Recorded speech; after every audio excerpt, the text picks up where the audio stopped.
বিয়ে আর বিদায়ের ব্লগগুলো তো তোমরা দেখেই নিয়েছো। এবার চলে এলাম রিসেপশনের ব্লগটা নিয়ে। তো আমরা বাড়ি থেকেই গেছিলাম রেডি হয়ে, মোটামুটি 1 ঘন্টা প্রায় আমাদের লেগেছিল পৌঁছোতে। রিসেপশনের লোকেশনে ঢুকেই দেখলাম ভীষণ সুন্দর করে ডেকোরেট করা। সামনের এই ব্যানারটা আমার খুব ভালো লেগেছে। আর অনেকটা বড় এরিয়া জুড়ে ছিল, পুরোটাই একটা ওপেন লন, মানে ওপেন এরিয়াতে। এখানে বেশ সেলফি জোন টাইপের করা ছিল।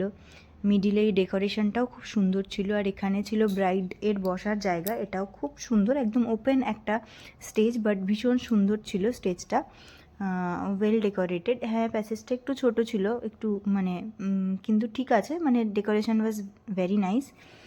আর তারপরে আমরা চলে এসেছিলাম এখানে স্টার্টার সেকশানে। এখানে কাবাব নিয়েছিলাম আমরা, ফিশ ফ্রাই ছিল, ক্রিসপি চিলি বেবিকর্ন ছিল, চিংড়ির আইটেম ছিল, তারপরে এটা একটা চিজ বল ছিল। তো মোটামুটি এই সমস্ত কিছু খেয়েই আমাদের পেট হাফ ভরে গেছিলো, হাফ কি হাফের বেশি, পুরোই প্রায় ভরে গেছিলো।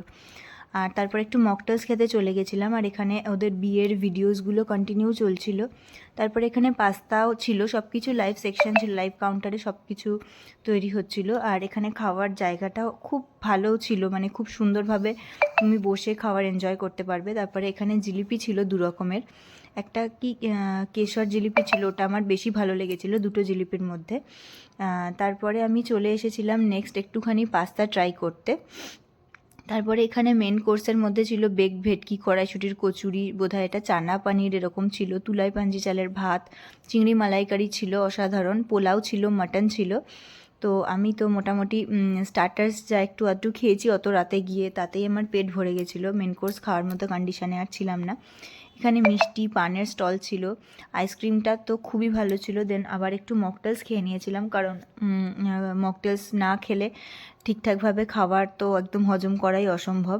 তো তারপরে এখানে ওদের প্রি ওয়েডিংয়ের ভিডিওটা চালানো হয়েছিল, সেটাও আমরা দেখছিলাম। আর এখানে মোটামুটি ব্রাইডের বাড়ির লোকেরা, তার প্যারেন্টস ছিল আরও। আর এই ব্রাইডের স্টেজ থেকে পুরো ভিউটা এরকম ছিল, অনেক সুন্দর। এখানে ওদের একটা এন্ট্রি মতো হয়েছিল। তারপরে ব্রাইড আর গ্রুম দুজনেই কিছু আর কি তাদের ফ্যামিলির উদ্দেশ্যে একটু স্পিচ দিয়েছিল, তো আমরা সবাই দাঁড়িয়ে সেখানে দেখছিলাম এবং শুনছিলাম। তারপরে ওদের প্রি ওয়েডিং ভিডিওটা মেনলি চালানো হয়েছিল বড় স্ক্রিনটাতে। তো সবাই দাঁড়িয়ে ওখানে আমরা খানিকক্ষণ প্রি ওয়েডিং ভিডিওটা আর কি দেখে নিলাম। তো খুবই ভালো হয়েছিল সমস্ত ডেকোরেশনস অ্যান্ড অল। তারপরে আমরা চলে গেছিলাম রাতের ডিনার করতে। মোটামুটি একটুখানি আমি নিয়েছি, বাট তাও খেতে পারিনি, যেটুকুনি নিয়েছি একটুখানি বাচ্চাদের মতনই, কিন্তু খেতে তো পারিনি। যাই হোক, তো ফাইনালি এটা ডেজার্টের প্লেটটা আমার হাজব্যান্ডের। তারপর আইসক্রিম খেয়ে আমরা মোটামুটি রাত্রেবেলা প্রায় 1টা নাগাদ বাড়ি পৌঁছেছি।